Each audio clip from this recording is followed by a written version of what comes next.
Subhanallah, beliau masuk Islam melalui dakwah Utsman bin Affan radhiyallahu anhu. Jemaah sekalian, di antara orang yang paling berkah di muka bumi ini adalah Utsman bin Affan. Karena 6 dari 10 orang yang dijamin Nabi kita masuk surga, ke-6 orang ini masuk Islam melalui dakwah dari Utsman.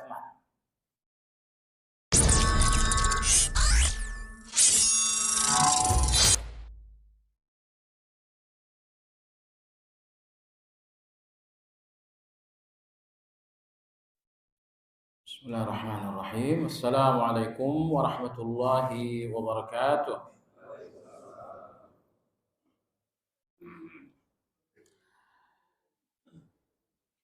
Alhamdulillah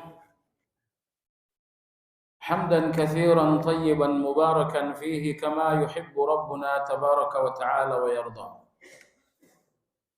Wa ashhadu an la ilaha illallah wahdahu la syarika lah.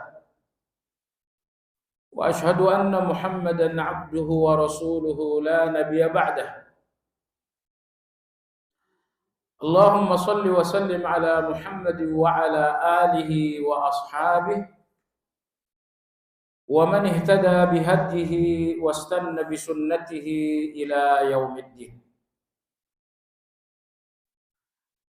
يا أيها الذين آمنوا اتقوا الله حق تقاته ولا تموتن إلا وأنتم مسلمون. Kaum muslimin wal muslimat rahimakumullah.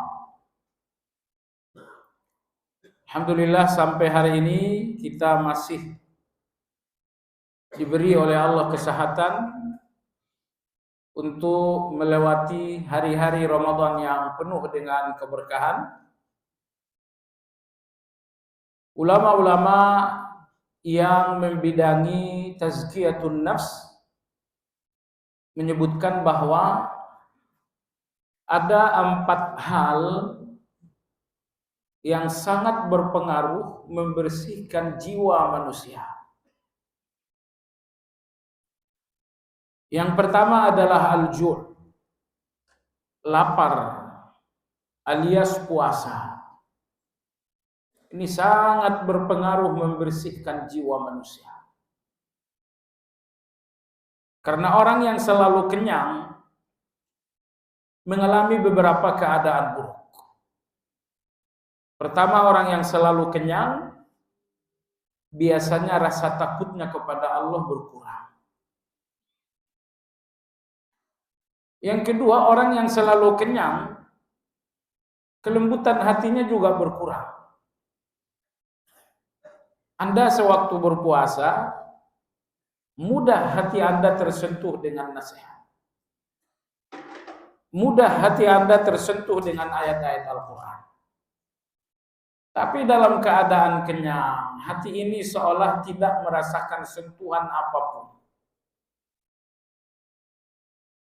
Yang ketiga, orang yang selalu kenyang, kasih sayang dalam hatinya pun cenderung lemah. Karena orang yang selalu kenyang selalu melihat orang lain kenyang juga, sehingga rasa kasih sayang berkurang. Bahaya kenyang berikutnya berat dalam menjalankan ketaatan. Karena orang yang selalu kenyang punya kecenderungan malas, punya kecenderungan ngantuk. Bahaya kenyang berikutnya menghilangkan kecerdasan.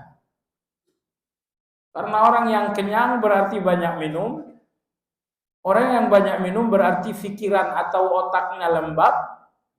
Dan otak yang lembab ini yang membuat orang ngantuk, pikiran tidak nyambung. Dan bahaya kenyang yang keenam, amrad, adalah penyakit yang sangat banyak. Nah, jadi coba Anda lihat, ternyata kenyang itu nggak menguntungkan sama sekali. Maka ulama-ulama tazkiyatun nufus mengatakan 4 hal yang sangat membersihkan hati manusia. Pertama adalah sering lapar, artinya lebih banyaklah berpuasa. Yang kedua, faktor kedua membersihkan hati manusia adalah begadang. Begadang dalam salat malam. Karena ada orang yang salat malam tanpa begadang. Itu dapat pahala, dapat kemuliaan, tapi tidak terlalu berpengaruh terhadap jiwa. Misalnya Anda salat malam 1/4 jam jelang subuh. Artinya kan Anda nggak begadang namanya. Nah, agama ini menganjurkan agar dalam bersalat malam kita memang begadang. Artinya betul-betul mengurangi tidur.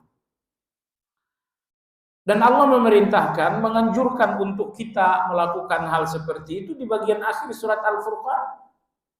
Walladzina yabituna lirabbihim sujjadan wa qiyama.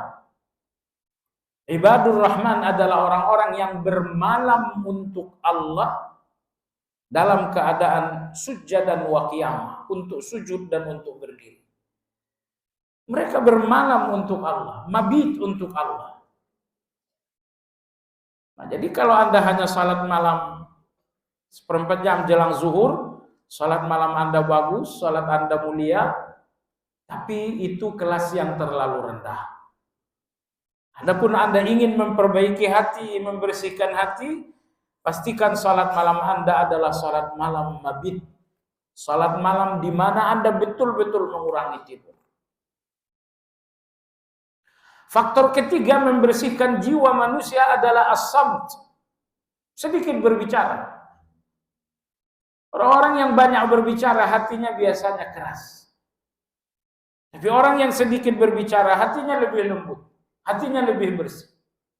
Man kana yu'minu billahi wal yawmil akhir falyaqul khairan aw liyasmut. Kalau memang Anda betul-betul beriman kepada Allah dan hari akhir, ucapkan kebaikan atau diam. Kalau ada kebaikan, bicaralah. Kalau tidak ada kebaikan, berarti diam Anda lah yang menjadi kebaikan. Kemudian faktor terakhir, faktor keempat, faktor terbesar membersihkan jiwa manusia yang keempat adalah uzlah. Apa yang dimaksud dengan uzlah? Meninggalkan pergaulan yang berlebihan. Tidak semua manusia memberikan Anda kebaikan. Bahkan mayoritas manusia meracuni Anda atau setidaknya melalaikan Anda. Nah, yang dimaksud dengan uzlah bahwa Anda menjauhi pergaulan-pergaulan yang tidak menghasilkan kebaikan bagi Anda duniawi dan ukhrawi. Pastikan Anda hanya bergaul dengan orang-orang yang saleh. Itu yang dinamakan dengan uzlah. Jadi inilah 4 hal yang sangat berpengaruh untuk membersihkan jiwa manusia. Banyak berpuasa, banyak salat malam, sedikit berbicara, meninggalkan pergaulan yang tidak baik. Baiklah jamaah sekalian yang saya hormati, tokoh yang akan kita bicarakan insya Allah dalam kajian ini adalah seorang laki-laki yang oleh Nabi disebut dengan Om. Kata Nabi sallam, "Hadza khali, falyurini ahadun khalahu." Kata Nabi sallallahu alaihi wasallam, inilah omku, tunjukkanlah mana om kalian. Laki-laki ini adalah orang yang ketiga masuk Islam. Konon dalam riwayat lain dia adalah yang ketujuh masuk Islam, dan yang lebih tepat adalah beliau orang yang ketujuh masuk Islam. Setelah Khadijah, setelah Abu Bakar, setelah Ali, setelah Zaid, setelah Utsman, beliau adalah di urutan yang ketujuh masuk Islam. Kalau kemarin kita berbicara tentang Sa'ad bin Mu'az, seorang tokoh Madinah dari suku Aus, berperawakan tinggi besar, dengan kulit putih bersih, tapi tokoh kita hari ini betul-betul berbeda dari itu. Tokoh kita hari ini adalah seorang yang berperawakan pendek, kulitnya coklat, sawo matang, rambutnya keriting, tapi yang luar biasa beliaulah yang meluluh lantahkan Kaisar Persia. Anda tahu jemaah sekalian, di zaman Nabi kita ada dua negara adik kuasa di seluruh dunia. Pertama Romawi, dan yang kedua adalah Persia. Romawi dan Persia terlibat pertempuran selama 700 tahun, 7 abad. Selama 700 tahun bertempur, tercatat jumlah pertempuran selama 700 tahun itu adalah 10.000 pertempuran. Selama 700 tahun. Tidak ada yang kalah. 700 tahun berperang, nggak ada yang kalah. Romawi, Persia, nggak pernah ada yang kalah dalam pertempuran. Artinya betapa tangguhnya dua negara ini. Negara Romawi adalah negara-negara barat yang sekarang. Persia adalah Iran, Irak yang sekarang. Dulu nggak ada Iran, yang ada Irak. Nah ini kawasan Iran, Irak yang sekarang dinamakan Persia. Tapi jemaah sekalian yang saya hormati, Romawi, Persia bertempur selama 7 abad, 700 tahun, dan mencatat 10.000 pertempuran tanpa ada yang kalah.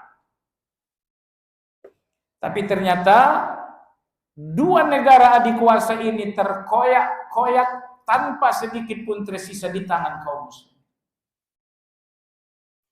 Kaum muslimin menghapuskan negara Romawi melalui 9 pertempuran, hancur. Lalu kemudian kaum muslimin menghancurkan, mencabik-cabik, menghapus negara Persia dalam 12 pertempuran. Jemaah sekalian yang saya hormati, jadi coba bandingkan betapa dahsyatnya generasi yang dibangun oleh Rasulullah SAW. Apabila Romawi dalam 9 pertemuan hilang tanpa jejak, sekarang Anda nggak temukan lagi ada negara namanya negara Romawi. Ada juga namanya kota Roma sekarang. Tapi negara Romawi udah nggak ada. Dalam 9 pertempuran hancur. Dan ini dihapus. Paling utama jenderal yang paling berjasa menghilangkan Romawi ini adalah Khalid bin Walid.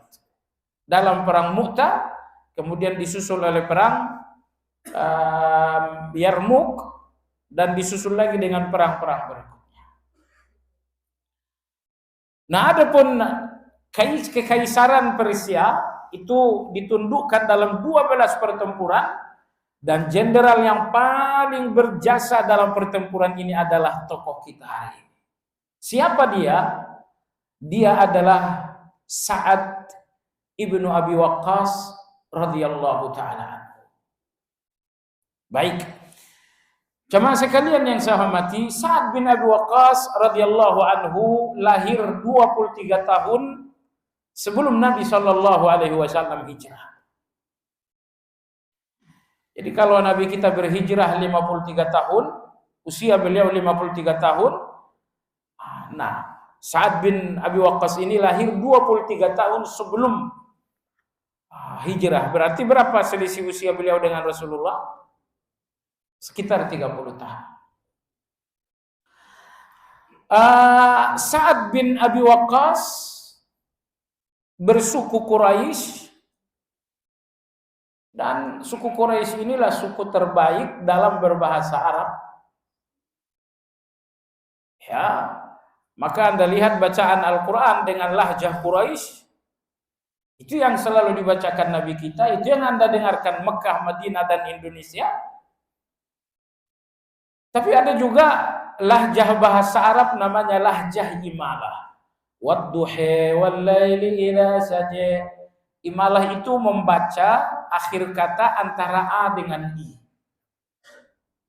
Imalah ini terdengar di daerah Irak.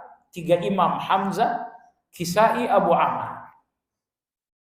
Adapun imam-imam yang ada di Mekah seperti dan di Madinah seperti Imam Nafi' itu di Madinah, Imam Ibnu Katsir di Mekah, Di sini lahjah Quraisy dominan sehingga tidak terdengar ada bacaan imalah. Wadduha wallaili idza saja. Baik.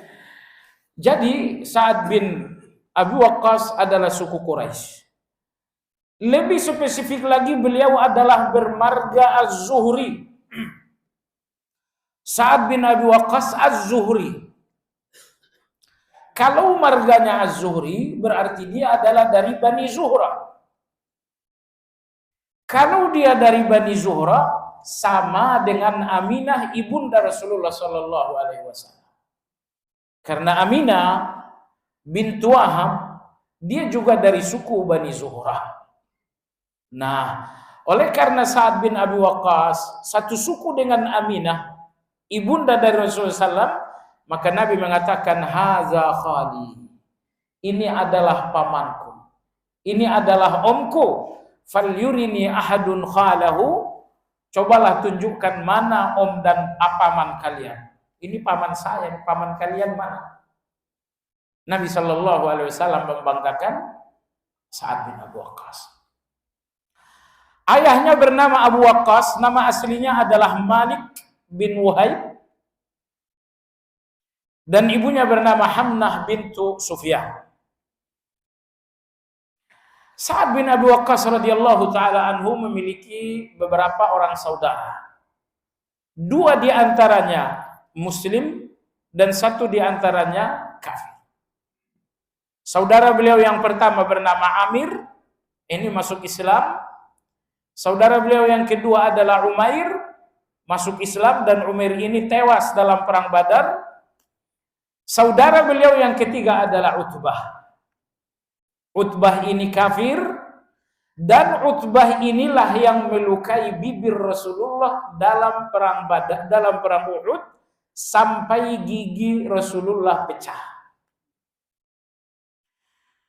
Anda tahu hari terberat bagi Rasulullah SAW setelah hari Taif adalah hari Uhud. Kepala beliau pecah, gigi beliau sobek, dan bibir beliau sobek dan gigi seri beliau patah. Jawabannya, siapa orang kafir yang melukai bibir dan mematahkan gigi Rasulullah SAW? Sebuah riwayat menyebutkan beliau adalah Utbah bin Abi Waqqas, saudara kandung dari Sa'ad bin Abi Waqqas. Lahir dari rahim yang sama, tumbuh besar dalam keluarga yang sama, tetapi soal hidayah adalah soal pemberian Allah SWT. Allah memilih Sa'ad, Amir dan Umair untuk tempat ibadah dan Allah tempat hidayah, dan Allah tidak memberikan hidayah itu kepada saudara mereka yang bernama Utbah bin Abi Waqqas. Masih tentang keluarga. Sa'ad bin Abi Waqqas radhiyallahu anhu memiliki 11 istri. Tentu enggak dipakai semua.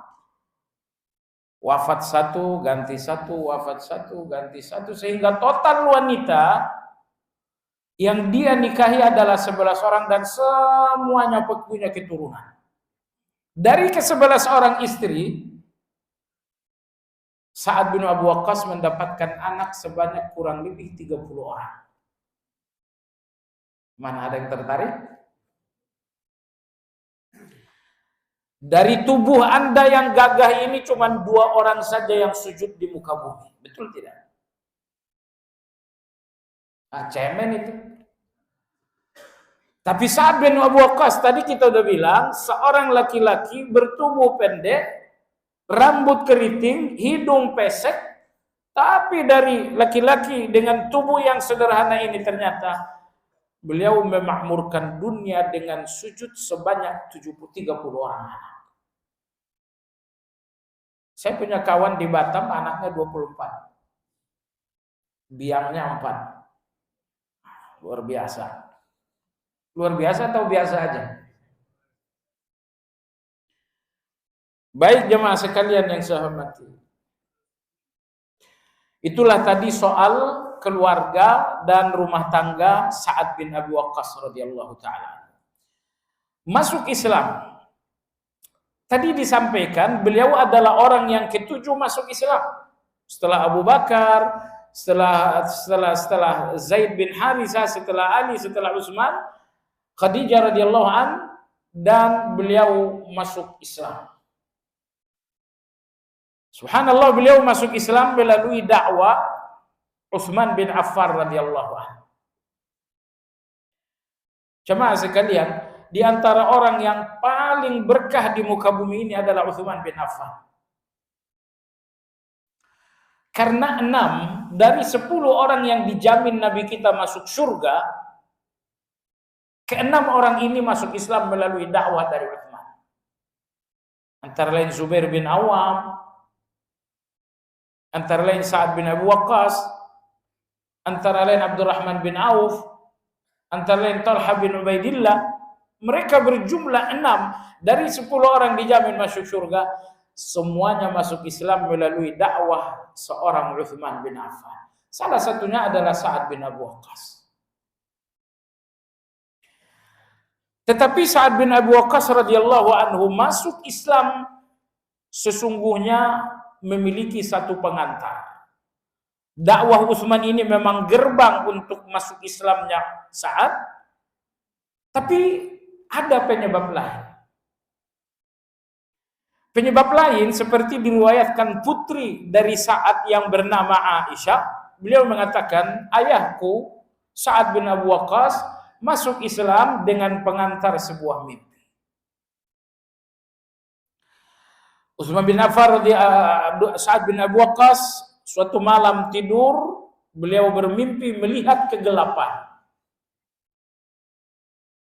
Dan di tengah kegelapan yang sangat pekat, tiba-tiba beliau melihat sinar rembulan yang sangat terang benderang.